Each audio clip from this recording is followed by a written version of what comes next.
만약에 이제 그런 질병들이 저에게 온다면 사실 저는 이제 조력 자살 같은 걸 희망하는 사람은 아니거든요. 아무리 좀 괴로워도 생을 당기는 것이 더 옳다라고 저는 개인적으로 스스로에 대해서는 생각하지는 않는데 네, 저는 개인적으로 저도 한 급사는 별로고 그래도 한 말기암이나 장기부전 정도 1, 2년 정도에 준비할 수 있는 스콥이 좋을 것 같고요. 이제 제일 걱정이 되는 게 제가 정신행동 증상이 너무 심해져서 결국에는 의식이 처지고 막 이런 말기 치매가 되었을 때 그냥 이거는 뭐 돌봄을 부담을 초래하는 것도 있지만 그런 모습을 제가 약간 보이기 좀 싫고 막 그런 것들이 있거든요. 그래서 저는 그런 경우라면 정말 좀 고민을 해볼 것 같아요.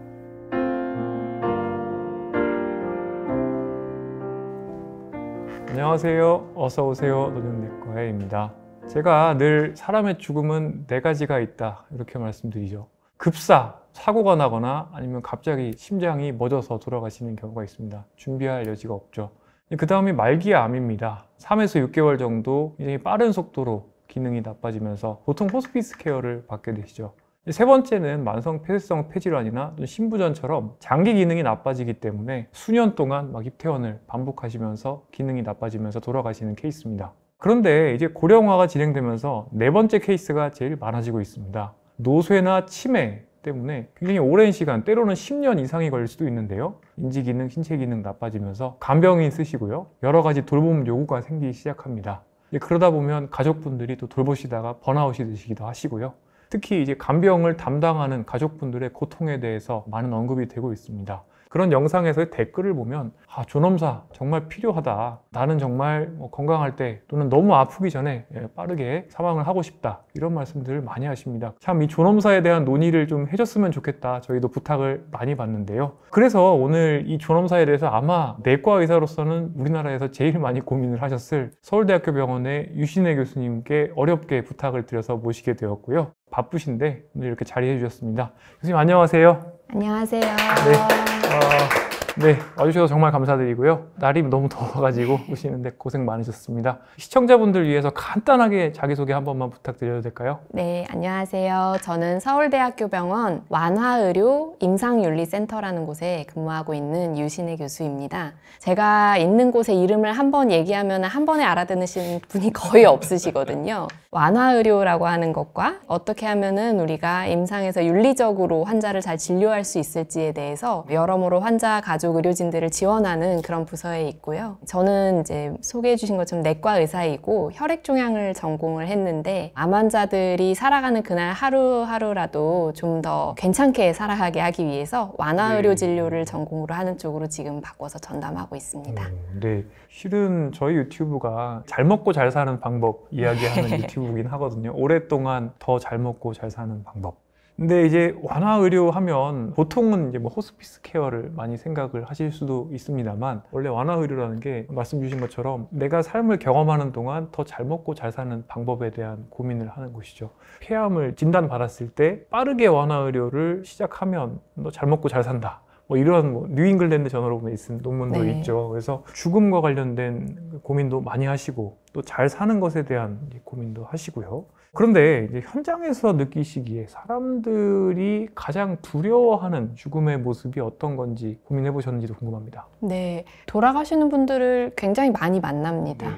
그러고 돌아가실 날이 언젠가 올 거라고 생각되는 분들을 이제 대다수 만나게 되는데요. 2가지인 것 같아요, 크게는. 하나는 사람마다 난 죽음은 전혀 두렵지 않다 이렇게 얘기하시는 분들이라도 근데 그 전에 얼마나 내가 고통스러울지 그게 사실 두렵다. 고통이 두렵다. 그러니까 죽음 앞에 뭔가 찾아올 것 같은 그런 고통에 대한 두려움이 사실은 죽음에 대한 두려움으로 이렇게 같이 이어지게 되는 경우가 제일 많은 것 같아요.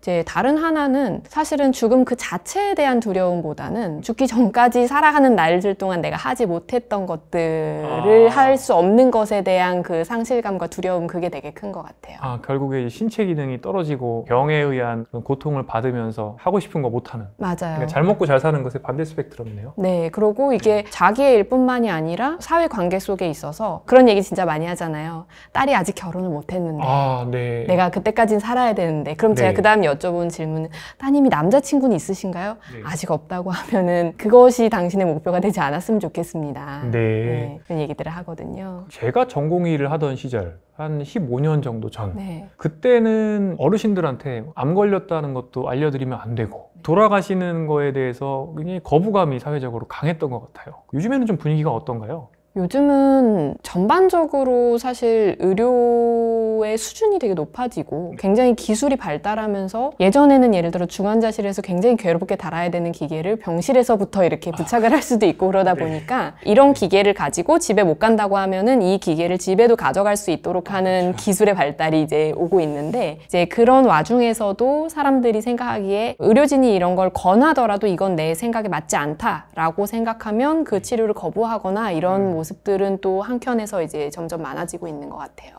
이런 연명 의료를 안 하겠다고 생각하는 분들도 이제 많이 늘었고 한편으로는 원한다면 끝까지 심지어 집에서도 갈 수 있고요. 그런데 존엄사에 대해서 많은 분들이 또 굉장히 혼란스러워 하시거든요. 본격적으로 우리가 이런 이야기를 하기 전에 용어 정리를 좀 해드려야 될 것 같아요. 네. 연명의료 중단, 의사조력 자살이라는 개념도 있고요. 안락사라는 개념도 있고 네. 존엄사, 4가지 개념이 있는데요. 이런 것들이 어떤 좀 차이가 있을까요? 존엄사에 대한 이제 여러 논란과 이런 것들을 이해하기에는 사실 용어가 가장 중요합니다. 예, 근데 아마 이 부분을 약간 어렵거든요. 그래도 이 부분을 들으셔야 존엄사에 대한 논의가 가능합니다. 네. 우선은 안락사, 의사 조력 자살, 그리고 연명의료 중단이라고 하는 이 큰 3가지는 이제 하나의 개념인데요. 네. 쉽게 생각하면 안락사는 사람이 죽도록 하는 약물을, 치사 약물을 주사를 하게 되는 겁니다. 네. 의사 조력 자살은 의사가 도와서 환자가 직접 생을 끊도록 하는 겁니다. 네. 그래서 의사가 환자에게 치사 약물을 처방해서 그것을 복용하는 것은 환자의 자의에 맡겨져 있는 거지만 네. 그걸 이제 할 수 있도록 조력하는 그런 행위가 되는 거고요. 연명의료 중단은 옛날에는 소극적 안락사라는 표현을 쓰기도 했었지만 요즘은 이제 안락사의 적극적인 것, 소극적인 것을 나누지는 않고 연명의료 중단이라고 하는 것은 우리가 살아가면서 어느 정도 시점이 되면 이제는 자연스럽게 임종까지의 시간이 어느 정도 남지 않았다라고 이렇게 판단이 되는 때에 더 이상 그 시간을 억지로 연장하지는 않는 것입니다. 그래서 적극성과 소극성을 따진다면은 안락사는 적극적, 연명의료 중단은 소극적인 것이라고 볼 수가 있지만 이제는 적극적, 소극적보다는 어찌 보면 연명의료 중단은 자연스러운 임종의 과정을 더 연장하지 않는 것. 그다음에 안락사와 의사 조력 자살은 의료인이 직접 개입해서 생을 앞당기는 것이라고 볼 수가 있겠습니다. 네, 그렇다면 존엄사는요? 존엄사는 사실 의료적인 용어가 아니에요. 그래서 이 논란에 대해서 이제 관심이 있는 많은 의료인이나 전문가들은 사실은 존엄사라는 말을 굉장히 싫어합니다. 왜냐하면 말 자체에 가치 판단이 들어가 있어요. 존엄하게 임종할 수 있도록 마지막을 보장하는 어떤 그런 권리와 관련해서 그 죽음을 할 수 있도록 하는 것인데 네, 이제 이 존엄사라는 용어가 등장하게 된 것은 사실은 미국의 조력 자살과 관련된 법안을 발의하고 하는 과정에서 그 법안에 이제 존엄사라는 표현이 들어가거든요. 그러면서 이제 존엄사라는 논의가 되었는데 사실은 그 법안의 주요한 내용은 의사 조력 자살이 가능하게 하자는 거예요.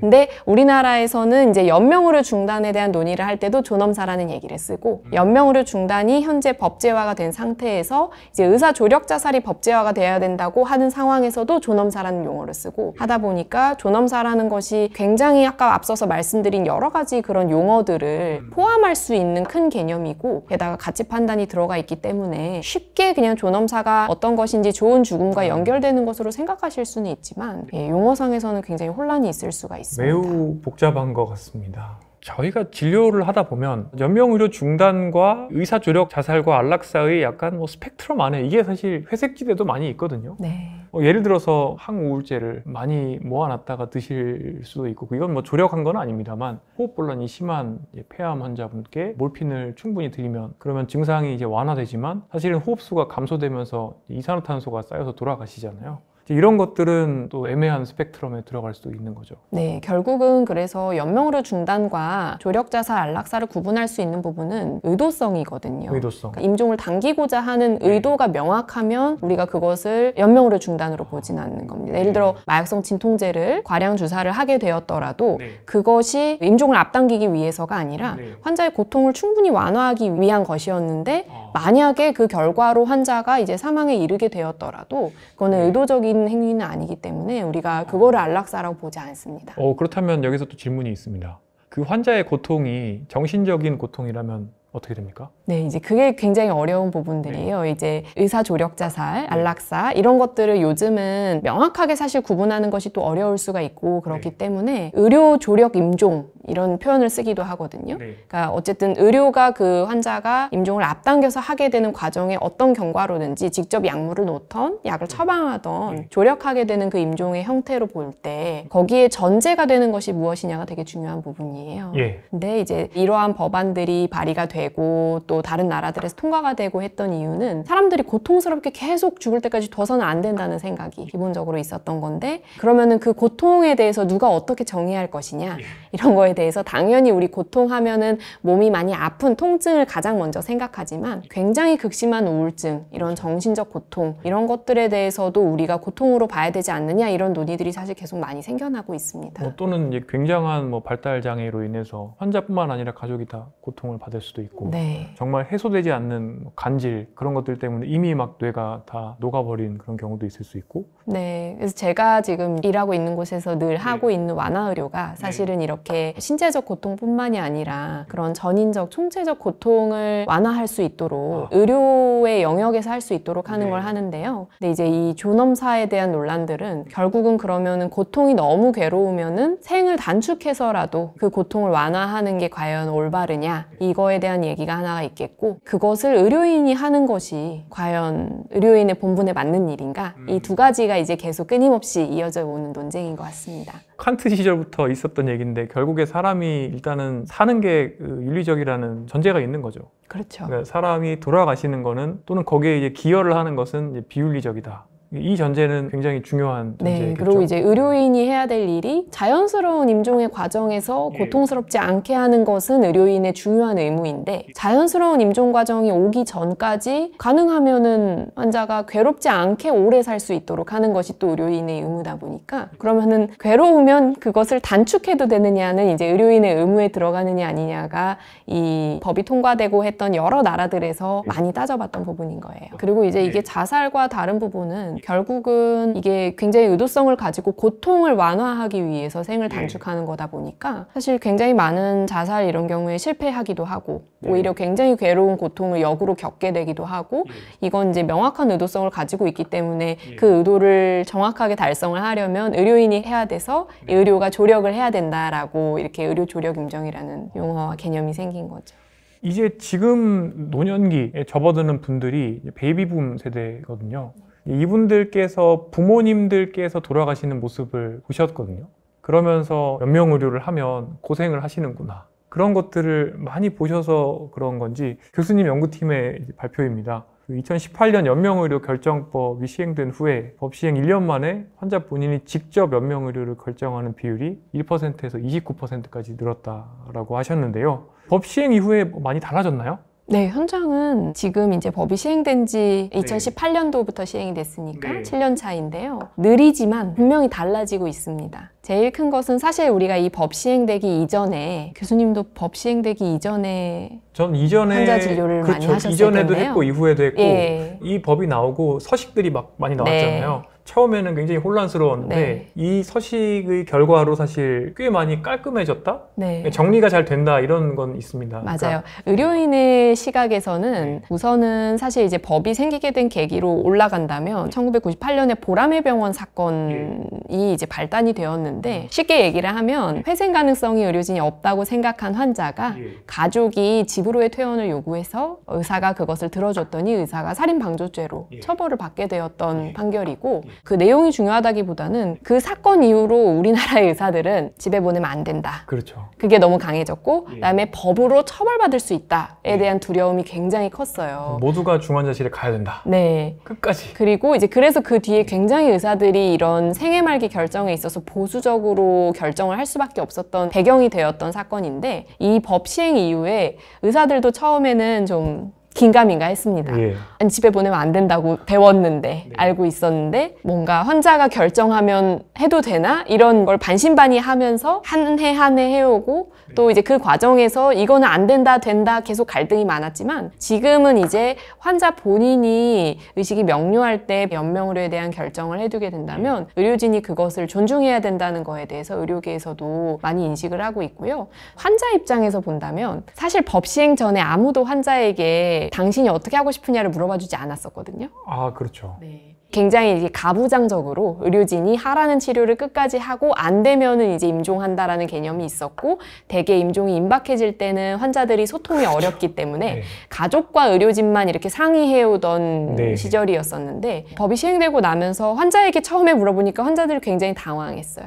이런 걸 왜 도대체 우리에게 결정하라고 하느냐 그렇게 생각을 했었고 그렇죠. 예. 환자가 결정하기 어려울 만큼 늦은 시기에 물어보게 되면 결국 또 가족을 찾게 됐었고 네. 가족을 만나서 이야기하는 과정은 사실 법 시행 이전보다 훨씬 더 서식이나 여러 면에서는 복잡해졌습니다. 네. 그래서 처음에 그런 혼란들이 있었지만 지금은 의료진들이 환자가 소통하기 괜찮을 때 조금 더 일찍부터 이런 의사 표현을 물어봐야 된다고 생각을 하고 있고 더 나아가서 환자가 아닌 일반인들도 내가 건강할 때도 내 생애 말기의 의료 결정에 대해서는 사전 연명의료 요양서라는 문서를 통해서 남겨놓을 수 있게 되었기 때문에 조금 더 이제 그런 본인의 의사결정을 반영하는 문화가 확실하게 늘고 있는 것 같아요. 근데 요즘에는 큰 병원에 가면 이런 사전 연명 의료 요양서를 상담할 수 있는 진료실 같은 데가 대부분 또 전담 간호사님이 이렇게 열려 있는 것 같습니다. 네, 제가 맞습니다. 근무했던 아산병원에도 있었고요. 네, 그리고 서울대병원도 이제 아마 있죠. 서울대병원도 있고 그다음에 국민건강보험공단 지사들에서 굉장히 많이 사전 연명의료 요양서 상담을 하고 있고요. 보건소 그다음에 이제 노인복지관 이런 곳에서도 이런 상담들을 하고 있습니다. 그런데 이제 교수님 연구 그리고 또 지적들 보거나 아니면 또 제가 경험했던 거 보면 법이 좀 한계는 있는 것 같아요. 제가 경험했던 한계는 사실 급성기 나빠지는 어르신들이나 아니면 이제 암이 있으신 분들 이런 경우에는 비교적 좀 용이한 판단이 가능하나 노쇠, 치매 천천히 나빠지는 경우에 맞아요. 사실 이런 분들은 살짝 인플루엔자 걸리면 확 돌아가실 수 있고 아슬아슬하거든요. 근데 이제 이런 분들은 호스피스로 가시는 것도 아직 안 되고 여러 가지 이런 회색지대가 있거든요. 이런 분들이 그럼 언제 돌아가실지 예측하기가 그렇게 쉽지는 않다는 거죠. 영국에서는 의사한테 이제 이렇게 물어봅니다. 6개월 내에 돌아가실 것 같으냐? 그럼 뭐 약 다 끊어라. 뭐 이런 게 이제 가이드라인에 아예 있거든요. 근데 사실 쉽지는 않습니다. 네, 아까 말씀하신 것처럼 네. 법에서 아무 때나 환자의 자기 결정을 존중해서 무조건 현재의 치료를 다 중단할 수 있다는 의미는 전혀 아니고요. 이 법이 제정이 되는 과정에서 굉장히 진통을 겪었습니다. 네. 이게 사실 우리나라 사회에는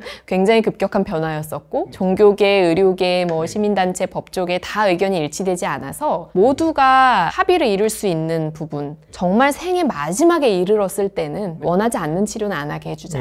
근데 사실 사람들이 언제가 생애 마지막이냐를 판단하는 게 되게 어려운데 의사들에게도. 근데 아까 말씀하신 것처럼 이제 이걸 법에서 말기 판단이라고 하는데요. 의식이 없는 환자면 말기 아니냐 이렇게 생각을 하실 수 있을 텐데 이게 질병마다 되게 다르고 암 환자의 거의 임종이 임박한 시기가 사실 치매 환자의 진단되어서 얼마 안 되었을 시기보다 더 나쁘지 않을 수도 있고요.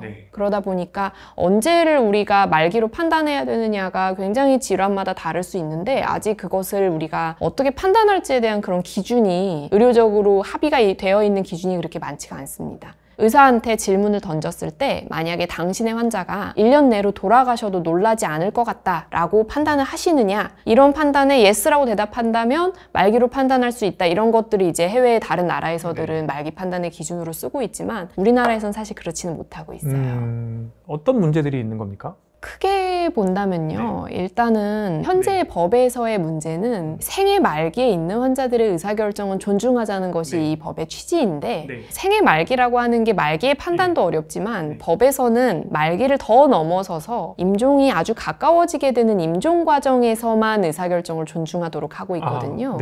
이렇게 사실 생애 말기와 임종 과정을 법적으로 구분해 놓은 나라가 우리나라밖에 없습니다. 의료진들도 이런 상황이 발생하는 거죠. 아직 질환은 말기는 아닌 것 같지만 임종이 임박하다. 말기에서 임종 과정으로 가는 중인데 아직 임종 과정은 아니다. 근데 환자와 가족들 일반인의 입장에서 볼 때는 회복이 안 되고 더 나아질 수가 없고 언젠가 돌아가실 거라고 얘기를 한다면 그게 그냥 생애 말기 아니냐 이렇게 통으로 받아들이게 되기 때문에 임종 과정이라고 하는 것을 명확하게 구분하기가 어려워서 생기는 문제들이 많이 있어요. 말씀하신 한계 때문에 실은 그것보다 조금 더 일찍부터 완화 의료는 제공이 돼야 되는데 뭐 예를 들어서 호스피스를 간다거나 가정용 호스피스를 지원받는다 하더라도 그런 결정은 조금 더 일찍 진행이 돼야 되지 않습니까? 네. 그거는 지금 이 법에서는 지원이 안 되는 거네요. 그러니까 이 법과 완화 의료와는 호환성이 없는 거네요. 그건 좀 이제 복잡한 문제인데요.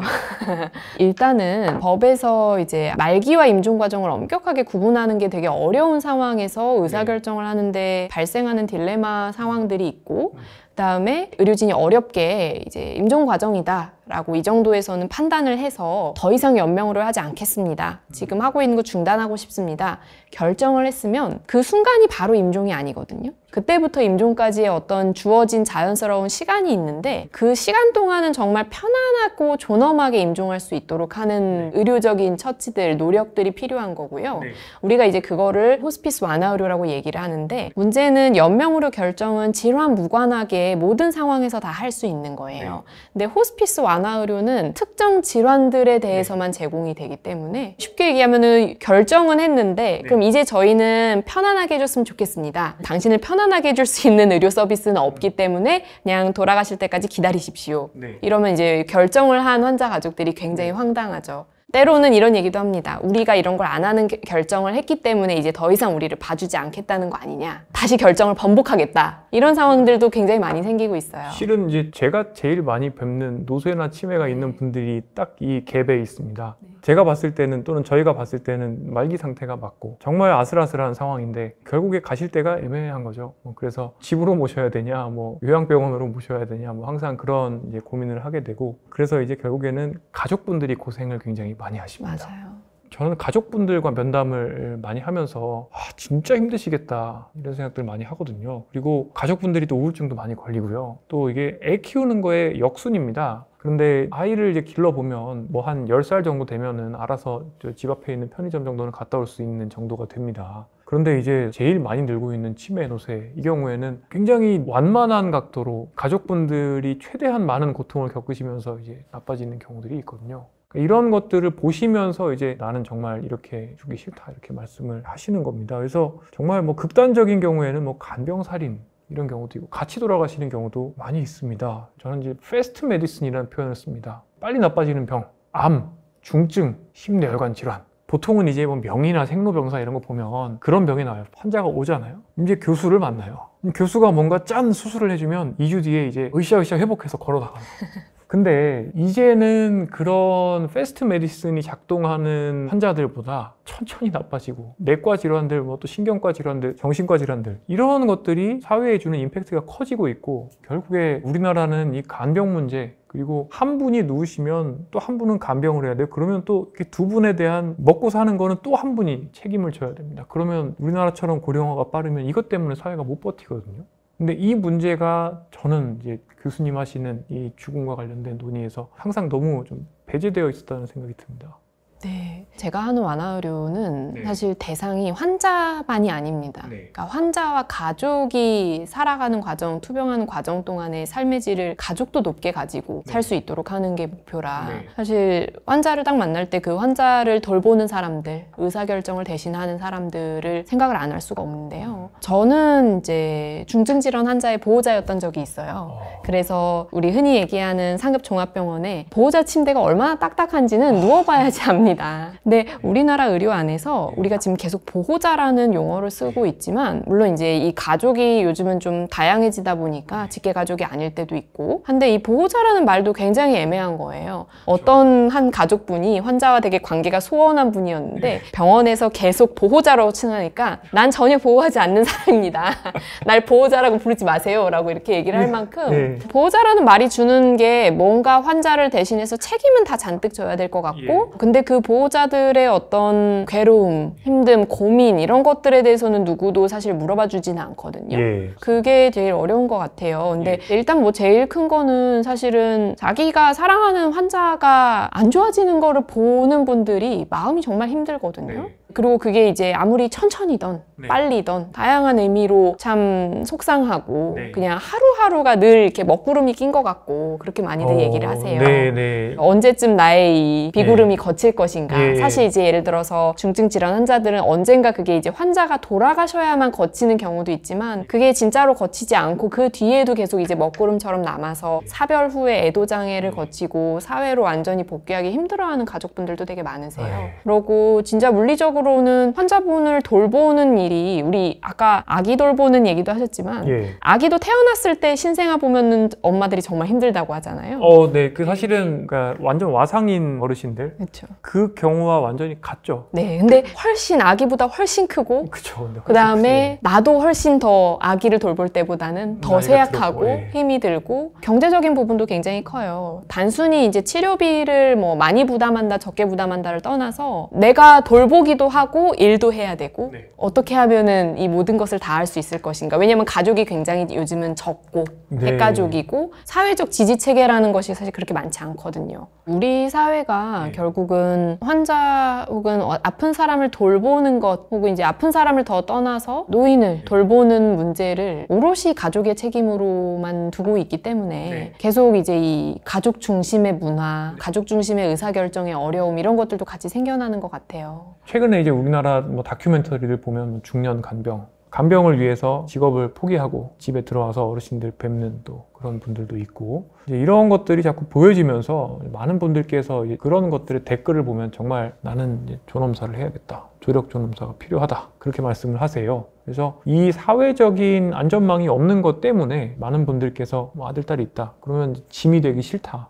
이런 것들도 있으실 거고 그다음에 내가 저런 모습으로 나이 들기 싫다 이런 욕망들이 아마 이게 다 더해진 것 같은데요. 혹시 이런 연구를 해보신 적이 있나요? 이게 뭐 개인적인 어떤 존엄성 문제인지 아니면은 정말 부담을 주기 싫어서인지 사람들의 생각이나 이런 것들을 설문 연구를 해보신 적이 있나요? 설문으로 이렇게 연구를 직접 하지는 않았는데요. 네. 저희가 그런 임종돌봄에서 환자와 가족들을 인터뷰하고 하는 과정들에서 그런 것들이 굉장히 많이 드러납니다. 자기결정권을 존중하는 것이 윤리적이다. 이런 얘기들을 의료진들이 많이 하잖아요. 네. 우리가 그렇게 배우는데 네. 사실 이렇게 배우는 텍스트는 굉장히 서구에서 많이 온 것이에요. 그렇죠. 그리고 우리나라처럼 환자와 가족이 한 덩이가 되어 있는 아시아 문화권이 아니라 환자의 그런 검사 결과에 대해서 들을 때 가족이 동행을 해도 될지를 환자한테 물어보는 나라들에서 환자의 자기결정을 얘기하는 맥락에서 사실 오는 거거든요. 네. 그래서 사실 자기결정이라고 하는 게 환자가 뭐 가족을 배제하고 오롯이 정말 자신만 생각해서 결정했느냐라고 얘기하기가 사실 우리나라에서는 되게 어려워요. 우리나라에서는 어떤 자기결정권이라고 하는 것이 그런 관계의 맥락 속에서 고려를 해야 되는데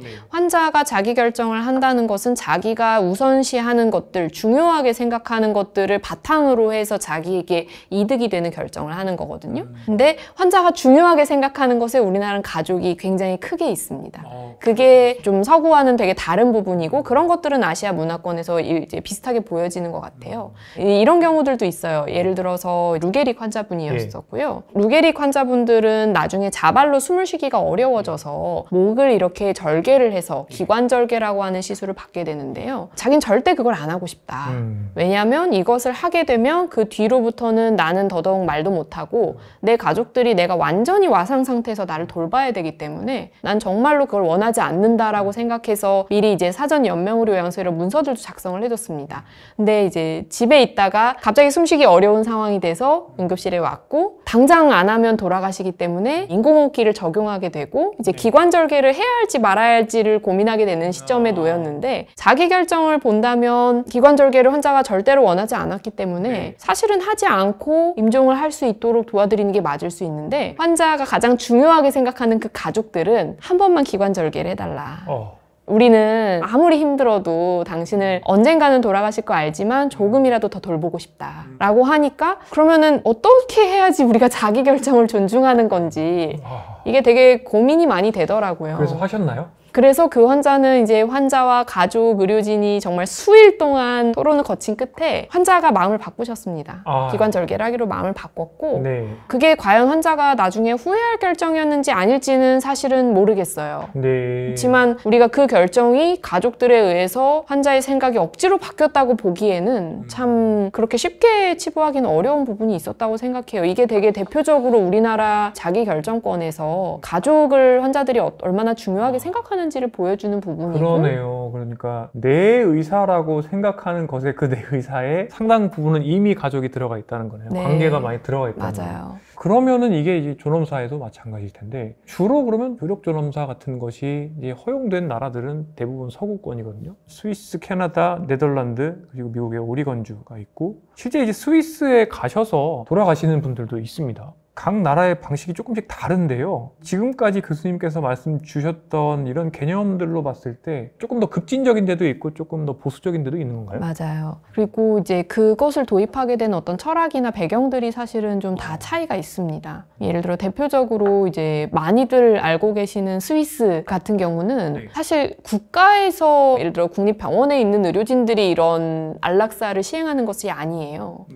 스위스는 이타적인 의도로 임종을 돕는다면 그거는 처벌하지 않겠다는 법이 된 거예요. 엄밀히 말하면 안락사를 허용한다라는 법이 있는 게 아니라 처벌의 비형사화라고 얘기를 해야 돼요. 그러니까 이기적인 동기가 없는, 그러니까 의도적 동기가 없는 자살 방조는 처벌하지 않는다. 네. 그러니까 이제 우리가 그것을 다 묵인하겠다가 되고 그것을 실제로 시행하는 것은 그래서 그 나라 국민이고 이런 것들 뿐만이 아니고 외국에서 온 사람들도 되고 비영리 단체에서 주관을 하는 건데 그럼 이제 저 비영리 단체에서 어떻게 저 이기적 동기 이런 것들을 판단을 하느냐 이제 그것을 하는 기준들이 있어서 저기서 그것을 이제 인정을 받은 거고요.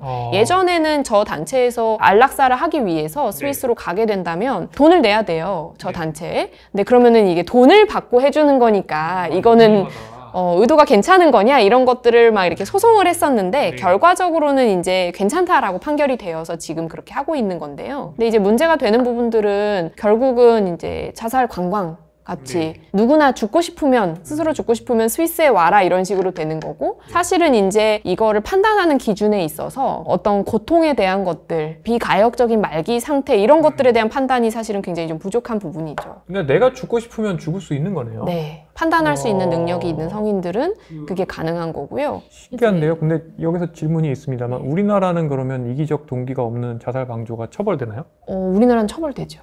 이기적 동기가 있던 없던 간에 자살 방조는 우리나라는 전부 처벌되죠. 그러면 예를 들어서 저 멀리 있는 다리에서 누가 뛰어내리려고 해요. 그럼 그거를 그냥 보고 있으면은 그것도 불법인가요?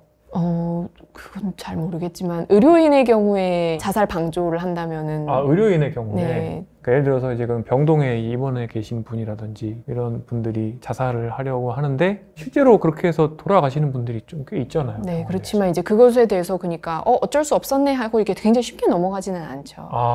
의료인이 환자가 죽지 않도록 해야 될 것들이 이게 기본적으로 병원에 있을 때 의무이기 때문에 정말 그런 의무를 충실하게 다 했는지 이런 것들에 대해서 볼 수밖에 없는 부분들이고요. 스위스를 넘어서 사실 네덜란드 같은 나라가 좀 더 약간 수위가 수위가 높은데 안락사법이 있습니다. 네, 여기는 이제 스위스와는 다르게 법으로 안락사가 가능하다. 국가에서 개입해서 이렇게 법적으로 만들어둔 거고 네덜란드에서 사실은 제가 처음에 이것들을 접했을 때 충격적이었던 부분들은 성인이 아닌 아동까지도 대상으로 볼 수 있다고 하는 거거든요. 스위스 같은 경우는 이제 판단 능력이 있는 성인을 대상으로 해요.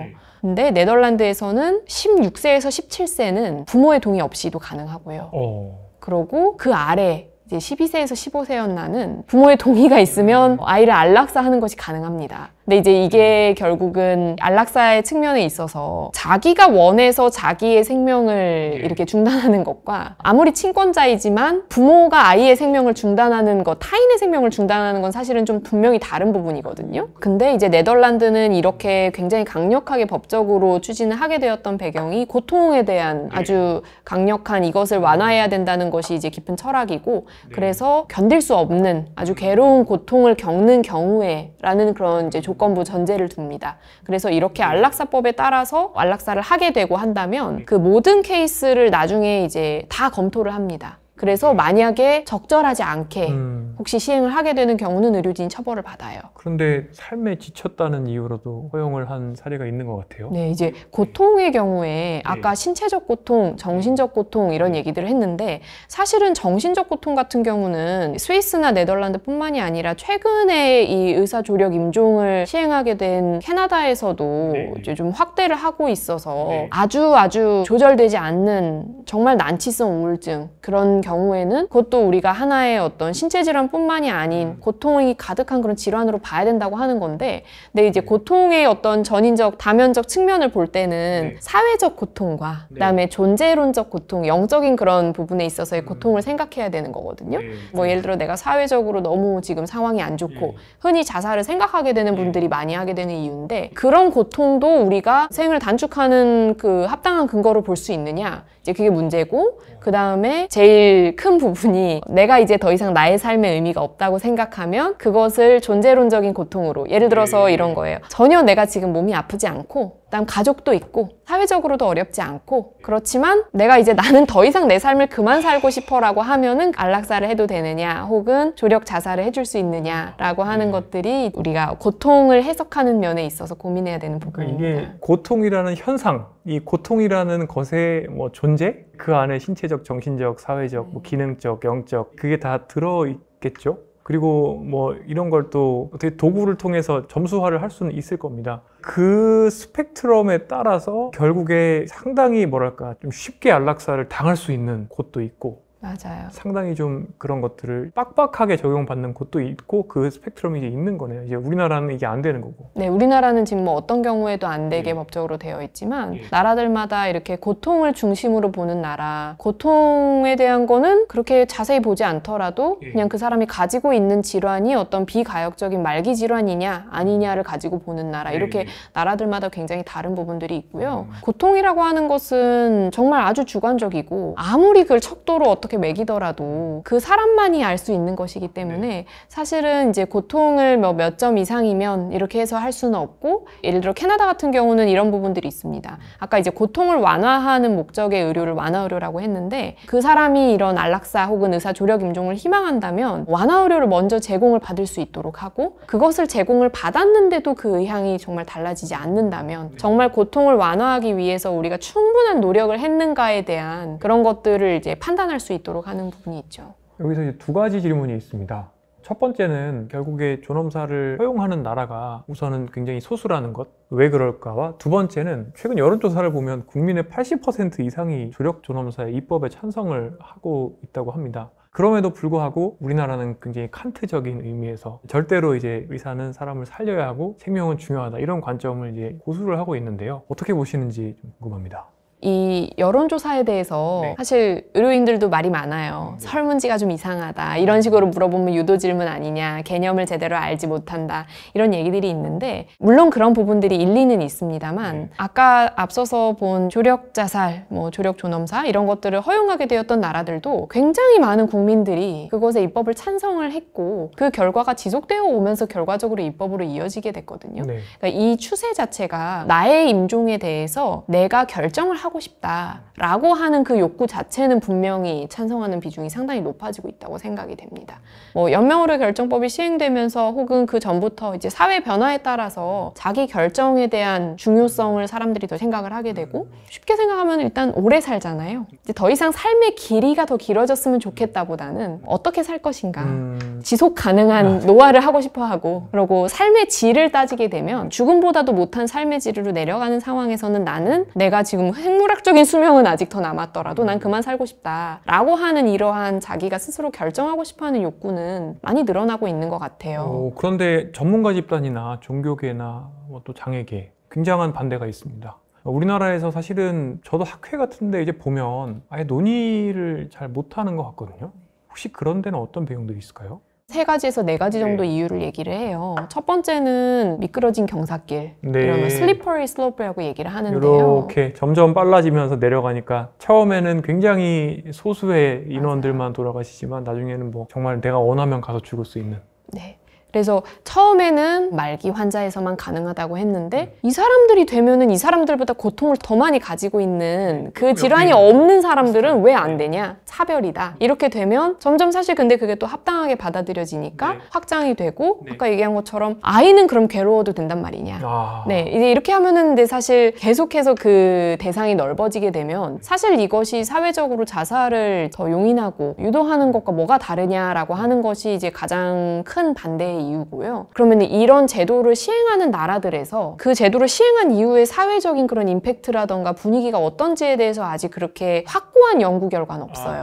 충분히 경험이 안 쌓인 거네요. 아직 그렇게 사회 전반에 어떤 영향을 보는 연구 결과나 이런 것들은 없는데 아마 연구를 하기가 사실 쉽지 않아서 그럴 수도 있어요. 왜냐하면 사회가 조력 자살에 대한 법안 합법화 외에도 AI든 뭐 다른 여러 가지 이슈들이 있기 때문에 사회의 변화가 과연 이것으로 설명되느냐 이제 그런 걸 판단하기가 어려워서 그렇겠지만 이제 미국 같은 경우는 사실은 조력 자살에 대해서 굉장히 좀 여러 다른 나라들에 비해서는 좀 되게 제한적으로 허용을 하는 나라인데도 이 나라에서 이 법을 시행하고 난 뒤에 일반 자살률이 더 느는 것 같더라 라는 연구 결과를 발표를 한 적이 있어요. 조력 자살에 대한 이런 문화와 분위기들이 결국은 자살이라는 것을 너무나 쉽게 생각하게 되는 슬퍼리 슬로프의 이 길을 만드는 것이 아니냐라고 하는 거고 캐나다 같은 경우가 지금 이제 의사 조력 임종을 시행하고 나서 그런 사회적인 영향들을 보려고 하고 있는데 아직은 그렇게 뚜렷한 결과들이 나오고 있지 않아요. 이런 조력 자살을 허용하는 나라에서 통상적으로 얼만큼이나 이 조력 자살을 하시나요? 그러니까 1년에 뭐 사망자의 몇 퍼센트 뭐 이런 것들이 혹시 통계가 있나요?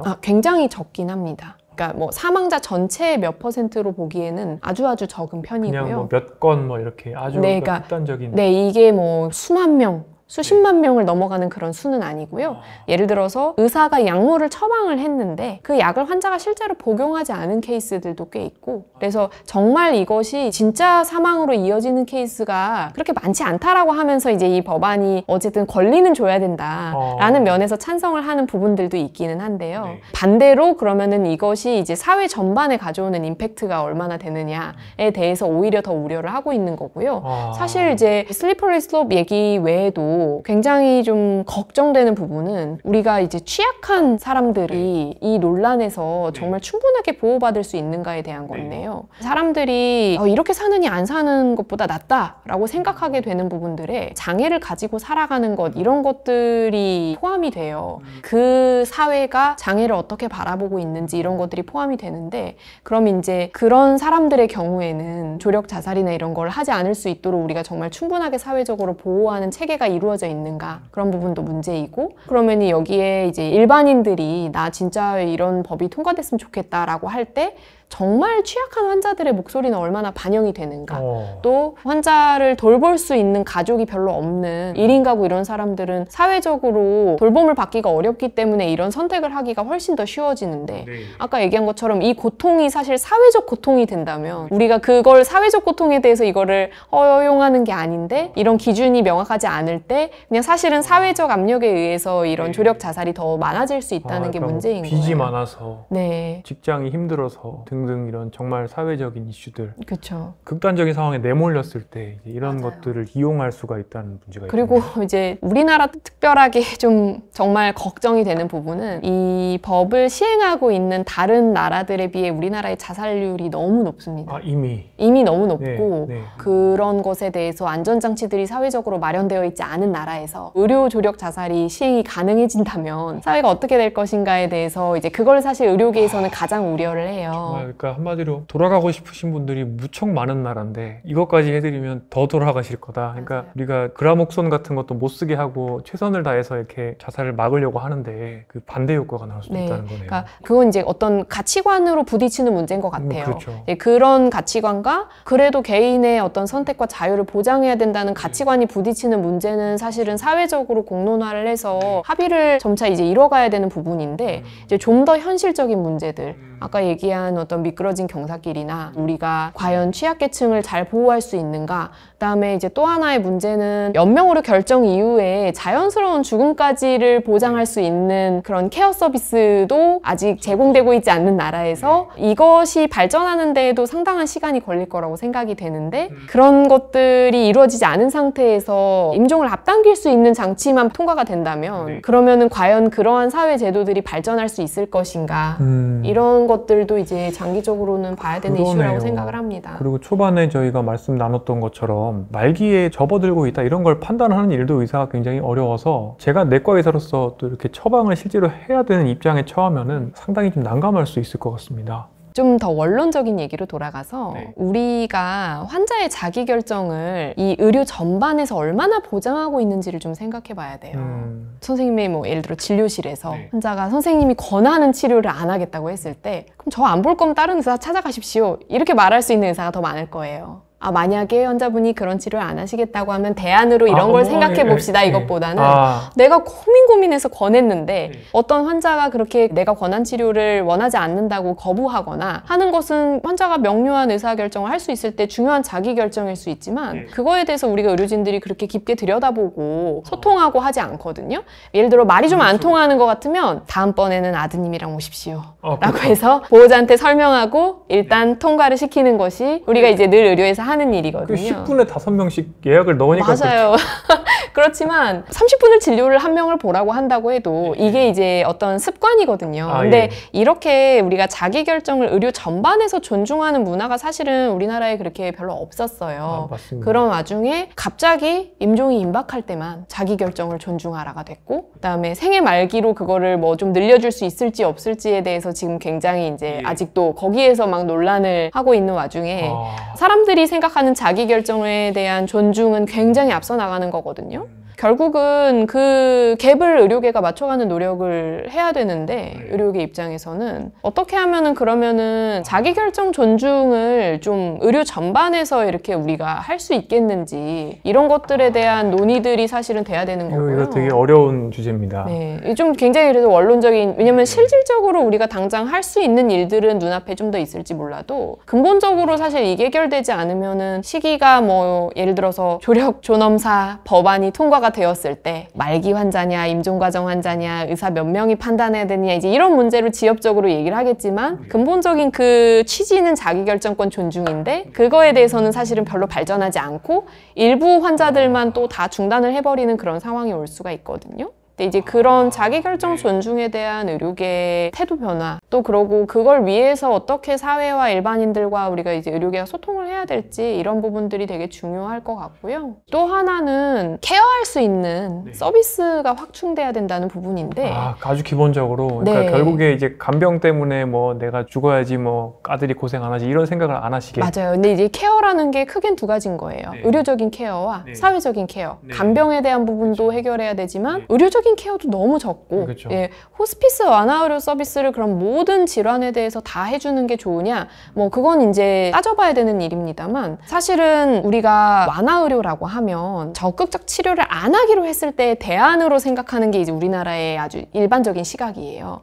근데 완화 의료라고 하는 거는 그런 치료 중단과 무관하게 사실은 그냥 질병을 가지고 살아가는 사람들이 괜찮게 살 수 있게 계속 지속적으로 지원을 하는 건데 이제 그런 완화 의료 개념이 없다 보니까 이게 상급종합병원에서도 사실은 완화 의료 하면은 아마 노년내과 비슷하게 약간 이렇게 매출도 적고 하니까 저랑 동병상련의 차제에 있으실 수 있거든요. 넌 뭐냐 약간 그런 좀 취급을 받죠. 이게 당장 이제 눈에 보이는 뭐 고가 항암제를 사용한다거나 아니면 암 수술을 해서 당장 막 돈을 병원에 벌어준다거나 그런 것에 비해서 뭔가 이게 산출물이 이게 눈에 보이지 않잖아요. 노인의학이나 완화의료나 결국에는 뭐 신체, 정신, 뭐 사회 기능 이런 것들을 어떻게든지 간에 잘 먹고 잘 살게 해드리려고 고생을 하는 건데 아까 말씀드렸던 패스트 메디슨만 우리가 하다 보니까 이런 슬로우 메디슨 시간도 오래 걸리고 그 결과가 나오는데도 오래 걸리고 그 결과를 이렇게 우리가 측정하는 것도 어렵고 그러거든요. 그래서 그런 큰 두 가지에 예를 들어 의료계 같은 경우는 우리는 이렇게 자기결정 존중을 위해서 이런 식으로 노력을 할 테니 대신에 정부는 케어 서비스를 얼마나 할 것인지에 대해서 우리는 적어도 이 정도는 돼야 논의를 할 수 있다. 이런 걸 뭐 제시할 수 있고 뭐 의료계뿐만이 아니라 이거는 사회 종교계도 다 지금 자기 얘기만 하고 있어요. 우린 안 된다. 우린 무조건 해달라. 생명은 소중하다. 근데 그러면은 이야기가 되지는 않는 것 같아요. 그래서 결국은 어느 순간에 우리 사회가 그것을 법제화하는 걸로 받아들일 수도 있고 아닐 수도 있을 것 같지만 그 날까지 어쨌든 유의미한 합의의 과정을 이뤄나가야지 이게 그동안의 사회도 더 발전하고 되건 안 되건 간에 우리가 그것을 이후에 어떻게 좀 바라볼 것인지 이런 걸 생각할 수 있지 않을까 싶습니다.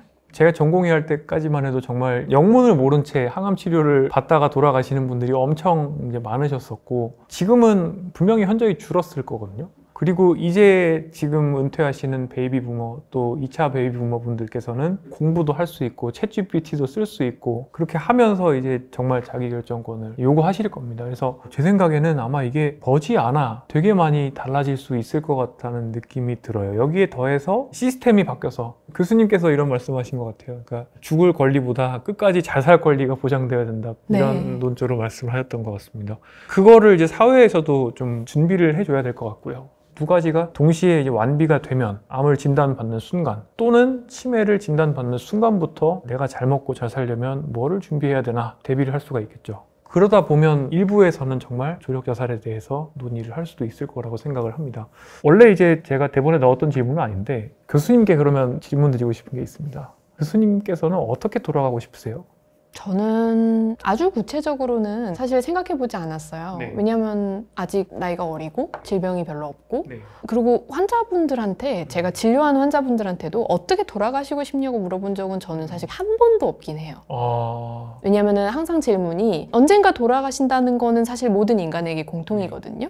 근데 그때까지 그러면 어떻게 살고 싶냐, 뭐가 제일 중요하냐. 제가 강의나 이런 데서 쓰는 얘기인데 goal of care라고 하는데 나의 이런 돌봄, 나의 삶의 목표에 대해서 얘기를 하고 삶의 목표라고 하면 환자분들이 너무 좀 진취적으로 얘기를 하나라고 생각할 수 있겠지만 저는 이제 저 스스로에게 그런 걸 물어본다면 저는 굉장히 인내심도 약하고 아프고 막 이러면은 아무것도 안 하고 싶고 그런 사람이기 때문에 제가 생각하기에는 저는 이제 마지막에 막 이렇게 굉장히 아프고 괴롭고 이런 처치들을 최대한 덜 받고 싶을 것 같아요. 그러니까 그런 것과 관련해서 할 수 있는 준비들을 하고 그래야 될 텐데 어떤 질병에 걸리느냐에 따라서 사실 좀 더 구체적인 그런 원하는 죽음의 모습 이런 거는 분명히 달라질 것 같아요. 처음에 제가 급사, 그다음에 말기 사망, 암에 의한, 그다음에 기관, 그러니까 예를 들어서 오간 디스펑션이라고 하는데 뭐 심부전이나 뭐 이런 것들, 그다음에 이제 노쇠 및 치매. 이 네 가지 중에 고른다면 어떤 게 나으시겠어요? 고른다면요? 네.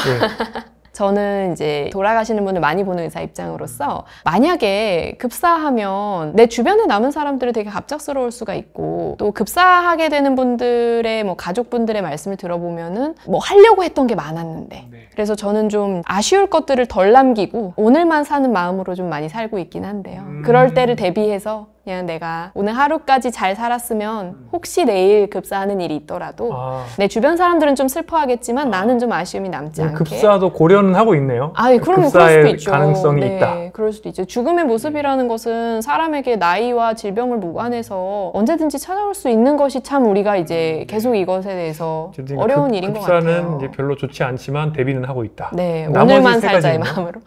암과 장기 부전과 치매와 이런 병이군요. 네, 암은 조금 그래도 예측이 좀 되잖아요. 암은 사실 지금은요 우리나라에서는 암이 이제 막 임종 전에 고통이 수반되고 그럴 수 있긴 하지만 사실은 케어받을 수 있는 종류의 서비스가 굉장히 많은 질환이고 만약에 제가 암이나 이런 질환에 걸린다면 호스피스 완화 의료를 적극적으로 좀 이용할 거고 그리고 중환자실 안 가고 왜냐면 저도 이제 어린 아이가 있고 남편이 있기 때문에 제가 안 간다고 해준다고 해도 가족들이 동의할지 모르겠지만 어쨌든 필요한 치료들을 하는 범위에 대해서는 무조건 이제 완화의료 의사라고 그런 건 다 필요 없다 그렇게 생각하지 않고요. 회복이 불가능한 상황이 되고 말기암으로 판단을 받게 된다면 혹시 내가 통증이 있고 그럴 때 당연히 호스피스 완화의료를 이용을 할 거고 요즘 이제 환자분들이 집에 정말 많이 있고 싶어 하세요. 코로나를 거치면서 좀 더 우리에게 집이라는 의미가 주는 게 되게 큰 것 같은데 집에 오랫동안 있을 수 있게 가정형 호스피스나 재택의료 서비스 이런 것들을 좀 이용할 수 있는 걸 이용하고 지내고 싶은데 근데 참 안타까운 거는 저는 이제 그 분야에 근무하는 의료진이기 때문에 그런 정보들을 되게 많이 알고 있지만 환자분들은 정말 받을 수 있는 서비스가 있어도 그걸 누가 지금 알려줄 수 있는 상황이 안 되면 맞습니다. 못 받거든요. 이제 그런 것들을 뭐 저의 나중에 미래를 생각해서라도 그런 시스템을 좀 더 개선한 노력들을 지금처럼 해야 되겠다는 생각이 들고요. 장기 부전이나 치매 노쇠 같은 경우는 저 인내심이 없는데 사실 그 질병들을 투병하면 인내심이 훨씬 더 많이 필요할 것 같고 만약에 이제 그런 질병들이 저에게 온다면 사실 저는 이제 조력 자살 같은 걸 희망하는 사람은 아니거든요. 아무리 좀 괴로워도 생을 당기는 것이 더 옳다라고 저는 개인적으로 스스로에 대해서는 생각하지는 않는데 그래서 이제 그렇지 않고 그럼 계속 살아가게 될 거기 때문에 더 그걸 연장하는 연명의료는 안 하더라도 뭐 약 빨리 끊고 좀 정리하고 그냥 네, 좀 더 자연스럽게 있을 수 있는 방법들을 좀 강구를 하고 만약에 그런 질환들이 생긴다면 좀 마음 수련을 더 해야 되지 않을까 이런 생각들을 하고 있습니다. 저는 개인적으로 저도 한 급사는 별로고 그래도 한 말기암이나 장기 부전 정도 1, 2년 정도에 준비할 수 있는 스콥이 좋을 것 같고요. 이제 제일 걱정이 되는 게 제가 정신행동 증상이 너무 심해져서 결국에는 의식이 처지고 막 이런 말기 치매가 되었을 때 그냥 이거는 뭐 돌봄을 부담을 초래하는 것도 있지만 그런 모습을 제가 약간 보이기 좀 싫고 막 그런 것들이 있거든요. 그래서 저는 그런 경우라면 정말 좀 고민을 해볼 것 같아요. 아무튼 참 우리 많은 이야기를 나눴는데요. 마지막으로 그러면 잘 돌아가시는 거, 잘 사는 게 우선 중요하시다고 말씀 주셨는데요. 또 그래도 잘 돌아가시는 거를 준비하기 위해서 물론 사전 연명의료양서 잘 작성하는 것도 필요할 수 있습니다만 헬스 리터러시, 그 다음에 가족과의 의사소통 중요할 것 같은데요. 어떤 것들 준비하면 좋겠습니까? 그동안 환자 보시면서 느꼈던 점들, 이런 것들은 좀 챙기셨으면 좋겠다. 대부분 아예 질병도 없고 막 20, 30대 젊고 건강하신 분들은 사실 40, 50대를 준비하느라 더 노년까지 생각하실 일은 많지는 않을 텐데요. 저는 이제 좀 질병을 가지고 있으시거나 혹은 나이가 이제 60대 좀 더 노년으로 가면서 생애 말기를 생각하시게 되는 분들께는 항상 내가 앞으로 남은 시간이 뭐 10년일 수도 있고 5년일 수도 있고 더 길 수도 있지만 어느 정도는 이제 좀 끝이 이제 눈앞에 들어올 수가 있다면 나한테는 뭐가 제일 중요한가를 가장 우선적으로 일단 생각을 좀 해보시고 그걸 가족들이랑 꼭 소통을 하시도록 얘기를 해요. 사전 연명의료 요양서라고 하는 문서들을 이제 요즘 건강할 때 혹은 뭐 특별한 질병이 없을 때도 노년되면 많이 써두시는데요. 근데 문서 너무 간단하거든요. 나 임종이 임박해지면 연명을 안 하고 싶다. 무슨 생각으로 이 문서를 쓰셨는지를 우리가 알면 최대한 그 문서를 쓰신 분의 마음에 좀 그러니까 그분이 바라던 바에 맞게 생애 말기의 의료를 좀 디자인을 할 수가 있어요. 왜냐면 그 문서를 쓰더라도 나는 자연사에 가깝게 돌아가시고 싶다 이런 분도 있고 나는 필요한 의료는 잘 받고 싶지만 마지막엔 괴롭지 않았으면 좋겠다 이럴 수도 있고 이게 다 사람마다 생각이 다르거든요. 근데 그걸 모르면 문서 한 장만 가지고 나중에 이제 의료진과 가족들이 이걸 해석할 수가 없는 상황이 됩니다. 이게 제가 또 노인의학에서 늘 말씀드리는 게 What matters라고 해서 이게 굉장히 서양적 개념입니다. 내가 중요하게 생각하는 게 무조건 생명을 연장하는 거다. 극단적인 스펙트럼입니다. 그러면 우리 한번 끝까지 항암 치료를 해봅시다. 이럴 수도 있는 거고요. 맞아요. 반대로 아니다 나는 산속으로 가서 편하게 빨리 대신에 전혀 고통 없이 죽고 싶다 그럴 수도 있습니다. 그러면 빠르게 이제 완화의료만 only로 갈 수도 있는 거고 대부분의 사람들은 그 스펙트럼 안에 있을 거고요. 그 사이에서 이제 가족과의 시간을 더 보내는 게 중요할 수도 있고 아니다 나는 더 나빠지기 전에 빨리 히말라야를 찍고 오고 싶다 이걸 수도 있고 아니면 나는 6개월 뒤에 있을 뭐 결혼식에 가는 게 중요하다. 그때까지는 무조건 버티게 해달라 이런 걸 수도 있거든요. 이런 것들이 이제 내가 중요하게 생각하는 것들인데 이 개념이 한국 사람들이 매우 어려워합니다. 네. 나에게 그게 중요한 것. 아마 네. 그냥 우리나라의 어떤 발전 역사를 놓고 볼 때 그것까지 생각할 틈이 없이 네. 살아왔는데 네. 이제 우리도 그걸 생각해야 된다고 저는 느끼고요. 네, 너무 그게 중요합니다. 마지막에 존엄하게 죽기 위해서 의료인들한테 사실 내가 어떻게 살고 싶은지를 알려주시면 굉장히 의료인들이 돕는데 의료인은 결국은 마지막까지 환자가 원하는 방식으로 그리고 원하는 방식이 없다면 가능하면 편안하게 살게 하는 게 목표거든요. 그래서 예. 그걸 생각해 보시는 게 저는 필요하다고 생각합니다. 저는 내가 중요하게 생각하는 것들의 포트폴리오를 젊어서부터 생각을 해야 된다고 생각을 합니다. 그리고 그런 것들을 계속 가꾸어 가면서 굵고 길게 사는 게 잘 먹고 잘 사는 거거든요. 결국에는 이제 우리가 만났는데 잘 죽는 과정을 준비를 하려면 그거를 완화의료 의사가 말하자면 전략을 짜드리는 거잖아요. 네. 그리고 또 전술적인 면들도 도와드릴 수가 있는 거고 그러려면 어떻게 살고 싶은가에 대해서 고민을 많이 해보셔야 된다. 이게 참 너무 좋네요. 결국에 잘 죽는 거는 잘 사는 거다. 그리고 노년내과의 어떤 잘 먹고 잘 사는 그렇게 잘 살아가다가 그것의 끝자락이 보일 때 그때 이제 자연스럽게 저는 잘 죽음으로 이어지는 것 같아요. 네. 다른 거 다 사는 거 엉망이고 너무 괴롭고 아무 생각도 안 하다가 존엄한 죽음만 맞는 거는 사실은 그거는 제도가 어떻게 발전을 하더라도 쉽지 않은 일이라고 너무 생각합니다. 층이신다. 그러면 마지막 질문. 조력 존엄사 또는 조력 자살이 우리나라에서 언제쯤 법제화가 된다? 한번 무당이 아니지만 어렵네요. 네. 네. 저는 2040년 이전에 될 것 같거든요.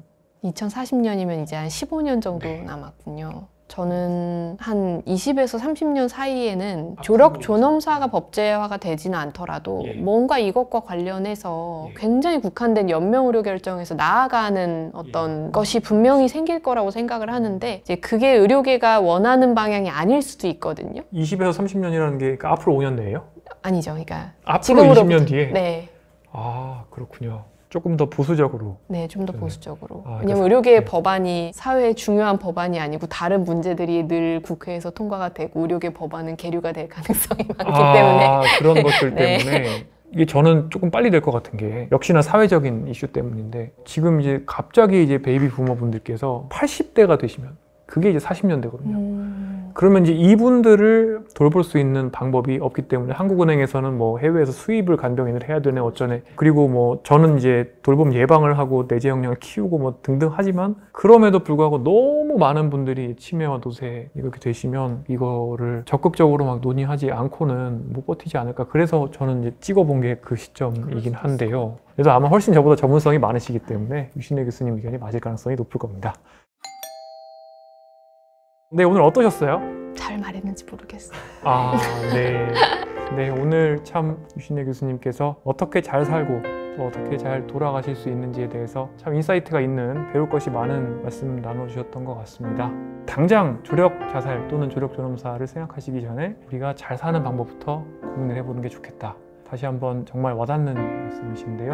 여러분들께서도 항상 건강하시고 또 나에게 중요한 것이 무엇인지에 대해서 다시 한번 고민을 해보시는 계기가 되셨으면 너무 좋겠습니다. 지금까지 어서오세요 노년내과였고요. 유신혜 교수님 이렇게 참여해 주셔서 정말 감사드립니다. 감사합니다.